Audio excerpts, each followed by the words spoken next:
Interface Video, in cooperation with Fairfield Federal, presents Fairfield Today.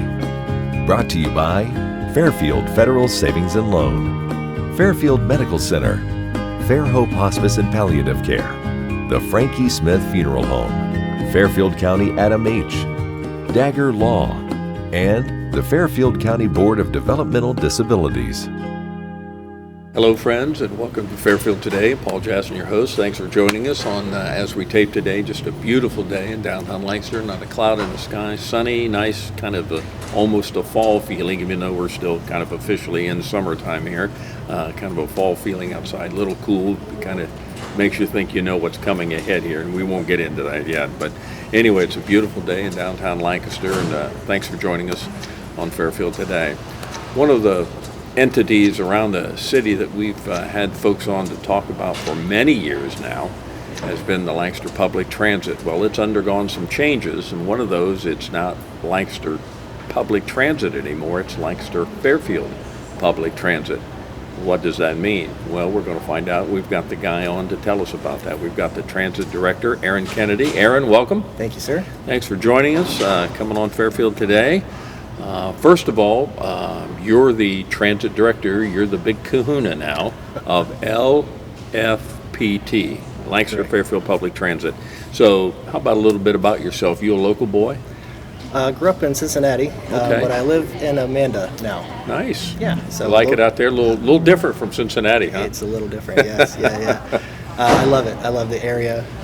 It's beautiful. Great people out there. Great community. Great schools. I mean, everything's very nice out there. Yeah. So I don't know how long ago. It's been within 6 months, or probably less than 6 months, maybe, that the commissioners announced that they were taking over the public transportation system, which was here in Lancaster. How long has it been? They actually, we transferred governance on July 1st. Okay. So the announcement was made, several months ago. So just a few months ago. Yeah. So what was, and you were then named the Executive Director of Public Transit. What was the thinking on why, and I looked this up a little bit, so maybe I know a little bit about the answer, but why did the commissioners want to take the transit authority over? Yeah, there were several factors, I think. One of which was we operate in the county anyways, and so having Lancaster, the city of Lancaster, go out into all points of the county and even beyond, was probably burdensome for them, and so I think it just made more sense for the county to handle the transportation for itself. Yeah, because I think once upon a time, way back when, maybe 4 or 5 years ago, whenever that started, Kerry Woody, the first executive director that I remember, it was strictly Lancaster. But over the years, it's really grown to be now, like you say, it's certainly not within only in the confines of the city boundaries, but around the county. Now, did the city approach the county approach the city? You know how that worked? That piece I'm not sure of. Kind of when I became aware of it was early in the year, when so that was mentioned to me, and then I came on in March. Okay, so it hasn't been a year yet. Well, within a year of the change to go from the city to the county, any changes we would see initially? Probably bus routes. Maybe that would be the big thing as an outsider. Sure. So the first year or so, we're going to try to keep everything kind of status quo, get our feet under us, so to speak. So the big changes, I wouldn't say would be kind of in your face. We are looking to rename the We're going to talk about that in a second. So just move on from that, but we'll come back to that. And then some of the other kind of short-term things. We have a transfer hub over on Wheeling Street where our buses line up. We are looking to make the signage there a little bit more user-friendly, put some paint on the sidewalk and designate the routes, designate the buses, for the routes. Some of those kind of things that would make passengers, have a better experience. So at this point, how many buses do you have? We have about 21 buses. We actually have a couple of vans, transit vans, that are on the way. And so we're looking at getting those branded as well and getting them put into service. I guess that was going to be the next question. So when you came on, it was 21? Yes. Okay, Yep. So you're looking to grow that some? Yes, as funding permits. Sure. and as the demand hits. So yes, we would, whatever we need, we would love to make that happen. I think over the years, just in talking to the previous directors then, I think we've seen the usage continue to grow. It's every year it's been more and more people. They've come up with more and more routes somewhere around, say, New Year's or Christmas, around holidays or things that they can work out. But is that still the case that the user ship of the folks around here is growing? It is. Pretty significantly. We actually have had ODOT calling us and ask if the numbers that we're submitting are correct, because it's a pretty sharp increase. And so That's a nice problem. It is, yes. So we've got a picture of the logo. We'll put that up and show it. And now it's, again, Lancaster-Fairfield Public Transit as Yes. opposed to Lancaster Public Transit. But then there's also something that you got to me, and we'll have Shane put that up now. It's a odd-looking thing with a QR code, and Yes. I think you alluded to that about a new branding thing. So tell us about that. Yes. So we are asking for the public's input on renaming the transit system. Okay. And so basically what it is we're having a competition now through September 27th, so they can scan the QR code. It'll take them to a survey, and then everybody can put their suggestion for the new name into the survey. What would happen from that point is some people from the county would narrow it down to a handful of submissions, and then we'll go back out to the public. Once we do that, we'll narrow it down even more based on public feedback, and then whoever wins, and if it's a couple of different people, whatever, it will be submitted into a drawing, and then whoever wins that drawing would get a month's worth of advertisement on the bus, so they can put on like a birthday notice, or if it's a business, they can put on their business. So either one, individual or business. Correct. Yep. Yeah. That's a pretty cool idea. Yeah. So the thinking here is to just move it away from just being Lancaster-Fairfield. Yeah, kind of. What we want is for the county to for everybody in the county to feel included in that name, and in the naming of it. Yeah. So we talked about you have maybe 21 buses and got a couple vans on the way. That's for just bigger people, more groups to use that. For the buses, you mean? Or is it more vans that are coming? We have more vans that are coming. Okay. Yes, and so the buses that we have currently, I'm sure most of the viewers have seen. They're very nice. They're very nice. They are very nice. Yep. And so we have different services. We have the loops that I've mentioned earlier, that they just kind of go around town. We have 5 of those plus one in Pickerington, and then we have a demand response service. So can get picked up at your house and taken to your destination, and have a return trip as well. So the cost is for now remaining the same? It is. And that Yes. is? For the loops, it's 50 cents, and for the demand response, it's $1. And then if elderly or disabled, it's half price. Well, certainly a reasonably priced system. Absolutely. I would think that there probably are other entities like yours around the city, not around the city, but around the state. They're probably maybe in bigger cities, or maybe even small cities like us. But I imagine you're pretty reasonably priced among all of them. We are very reasonably priced. And that's intent to keep that for a while? Yes. We Yes. hope. We hope. Yes. Aaron Kennedy is our guest. Aaron is the Public Transit Director of what was the Lancaster Public Transit, what's now the Lancaster-Fairfield Public Transit, and in the future maybe something else. We hope. knows? Fingers Yeah, crossed who on knows? that. Yeah. Gonna be fun. How many employees you have down there now? We have approximately 40 between our office staff Wow. and our drivers. We have a little over 30 drivers currently. And the hours, what's the earliest or the latest you're around? Sure. So we open for the loops at 6 to 9 on Monday through Friday. Okay. And then we operate 7 to 6 on Monday through Friday for the demand response. So it's 7 days a week? It's 6 days a week. 6 days yeah, a week. And then Saturday would be the loops only. Okay. Yeah. Is there any anticipation of maybe adding more loops? I know over the years that's happened. It doesn't happen all the time, Right. but I know that would be, I guess, a demand situation. You'd look at that. We would, and we actually just came through a transit development plan with a company, and so they've came up with some recommendations. One of the recommendations would be maybe not for additional loops, but for like a bottom of the hour loop to help with the demand on the 1 hour loops.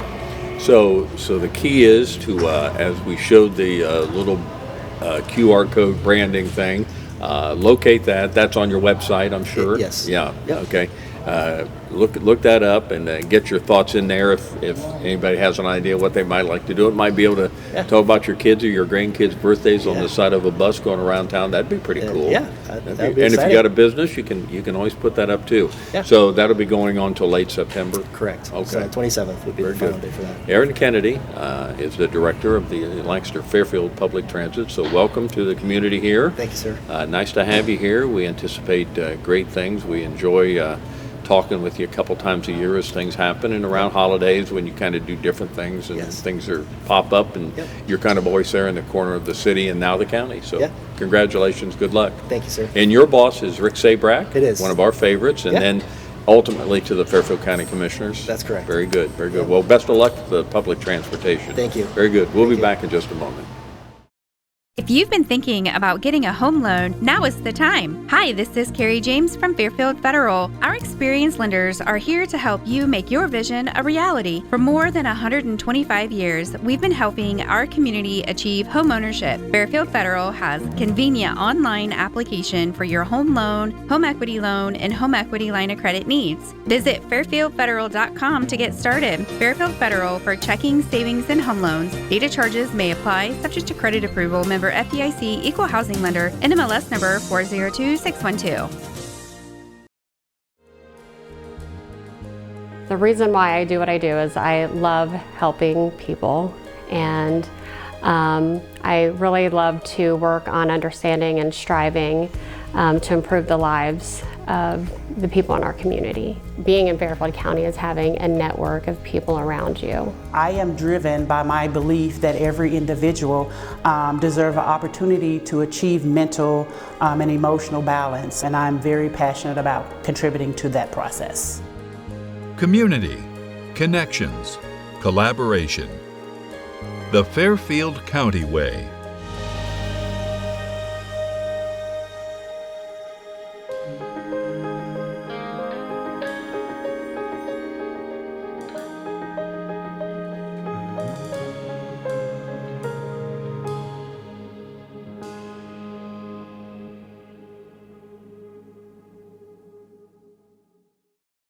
What makes Fairhope what it is our staff. It's always a question that we ask, why do you want to be here with us?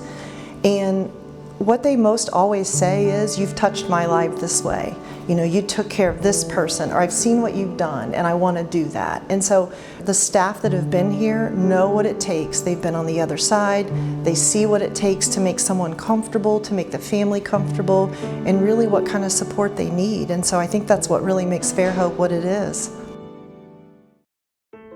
Fairfield Medical Center is more than a hospital.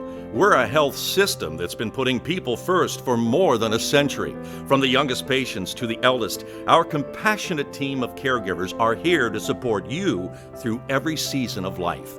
We are healers, cheerleaders, patient advocates, and champions. Your health is our greatest accomplishment, and we are proud to serve you. Whatever you're searching for, you can find it at Fairfield Medical Center. The Frankie Smith Funeral Home and Crematory in Lancaster and the Johnson Smith Funeral Home in Baltimore have a long and wonderful history of serving our community. Feel free to give us a call at 740-653-0652. Stop in and see us at either of our two locations, 405 North Columbus Street in Lancaster and 207 South Main Street in Baltimore. Respect for tradition, regard for change.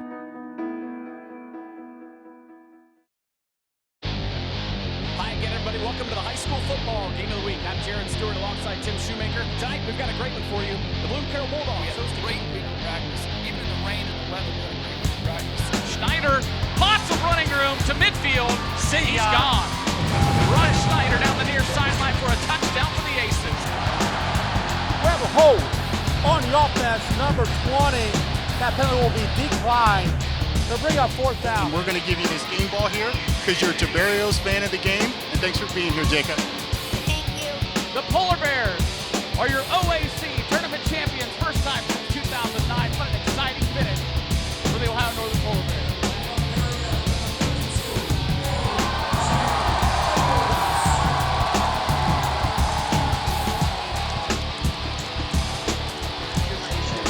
Be very proud of this trophy because you've earned it.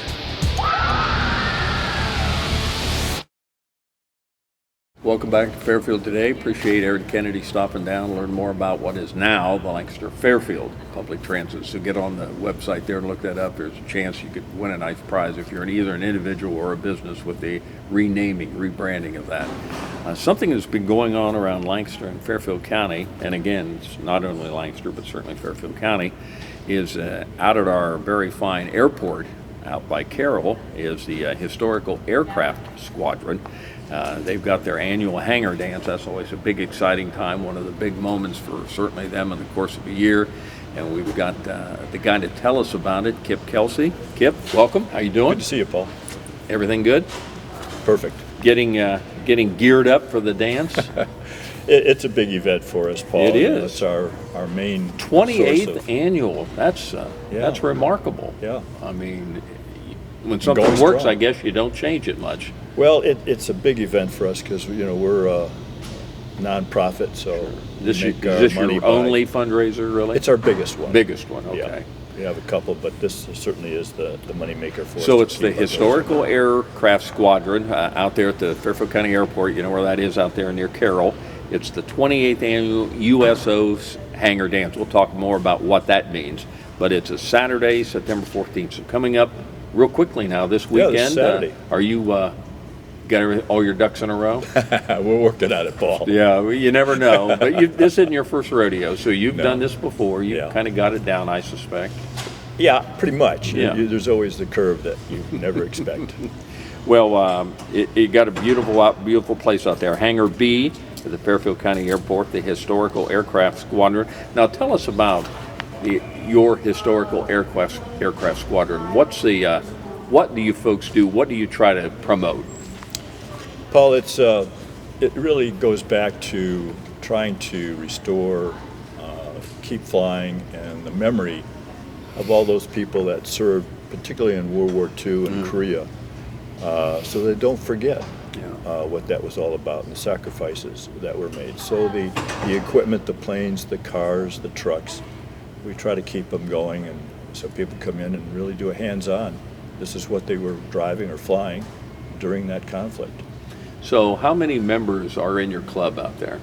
Oh, total, geez, Paul, I would guess probably 75, 80.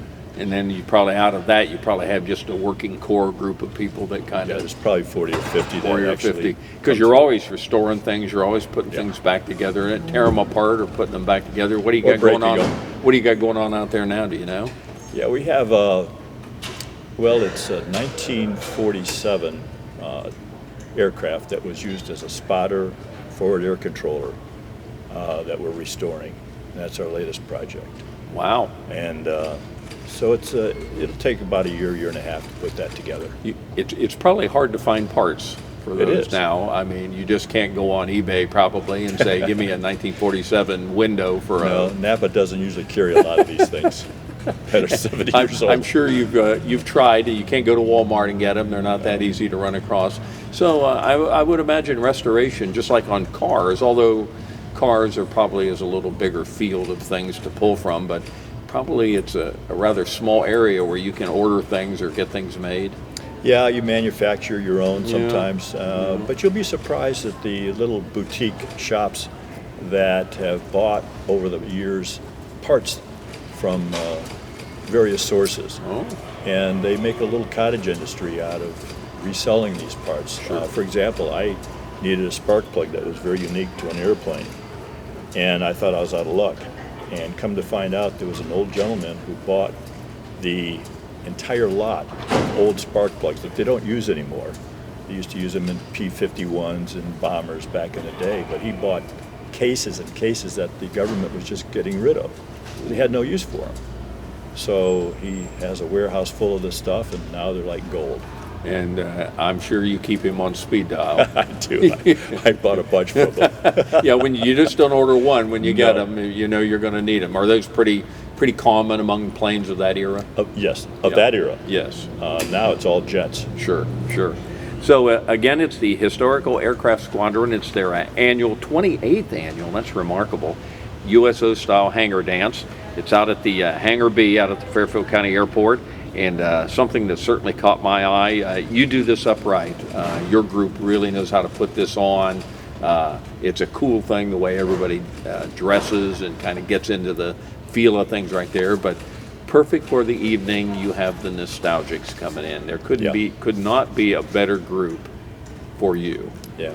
Well, I don't know if you know Charles, who's the director of that band. He does a very nice job putting together a bunch of talent.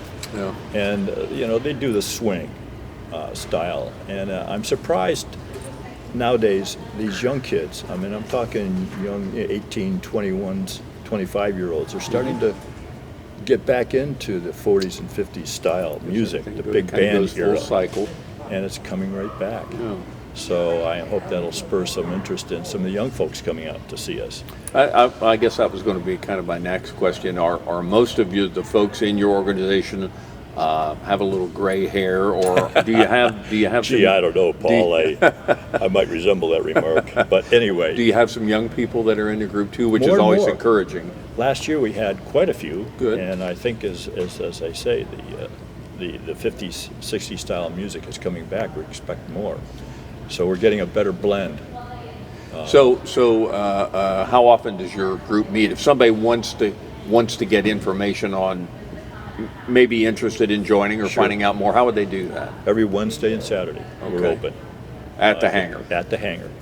And it's easy to find. If anybody knows where the airport is, they go up that access road, and the first thing they'll see is an old airplane, and it's right next to our hangar. You can't miss it. Can't miss it. Sits out there. Are you featuring anything right now at the dance? Will there be anything there kind of to look at and to kind of reminisce about? Yeah, we keep some of the I call them toys. We keep some of the stuff in the hangar to look at, and then the other is outside, so we can make room for the dance itself. There's plenty to look at. Most of them are actually workable. Okay. Machines and airplanes actually fly or drive. I guess that's the whole point, not just stare at them. Right. To get them to run and get them to work. That's the ultimate goal. Well, we try to get all of them to run. Yeah. Some of them are a little scary to run because they're stuck together with bubble gum and wiring. But that was the way they did it in the day. Sure. But they all work. Yeah. Just about all of them did work. Some of them are a little gray around the hair too. Talk about the dance a little bit. $25 admission, and there's a QR code you can find online that you can find that. Evolved Tickets is where it's found. You can purchase your tickets online. You have complimentary hors d'oeuvres. You'll be furnishing those out there. You can bring your own bottle or water, and soft drinks are available for purchase to kind of put all that together there. Yeah, I mean, it is a fundraiser for us. So the $25 goes to try to keep our doors open throughout the year. But for that, they come in, they get to hear and dance to the nostalgics. They get some food.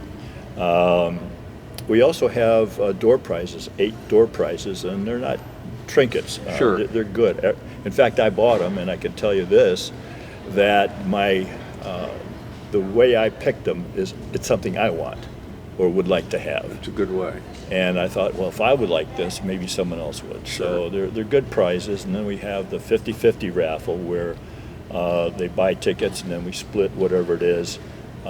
We get 50% of the proceeds, and the winner gets 50%. Last year it was $2,000 the winner got. Nice. So it's not too shabby. Then we have a prize, $50 prize for the best female and the best male costume. We try to encourage people to come in period dress. Doesn't have to be military, but period dress. They don't have to, and you don't have to dance, but we encourage it. And we're surprised to see a number of people out there dancing. And the young ones, as I say, seem to know how to do the swing. It's great. Well, that's we have a lot of encouraging. fun. That's encouraging, like you say, encouraging to see some younger people kind of get involved. That makes you think that maybe we can keep this thing going. Well, I hope so. It's good music, as you know. How old is your aircraft squadron? How many years does it go back that you guys have done this? Oh, Paul, I was afraid you were going to ask me that question because I don't know the answer, but I can tell you Longer than 28? Oh, yeah. I would say we're probably 20, 25 years. Okay. That we've been doing the promotion of it. Sure. But I bet the hangar goes back probably 35, 40 years.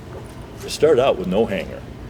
The guys got together and they just would meet someplace for coffee, and then they got some money together and built the hangar, and then we started to do the restoration work and have functions and stuff like that.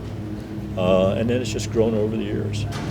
So it's the Historical Aircraft Squadron. It's their 28th annual USO style hangar dance. That's important because if you come in the period dress, you could be involved in some of the contests that go on out. You don't have to, but they encourage that. That's a pretty cool thing out there with the band, the nostalgic. So the dress may be of the period, the music will be of that period, the planes that will be surrounding you will be of that period. So everything is kind of geared to World War II, as you say. Yeah. It's free parking, by the way.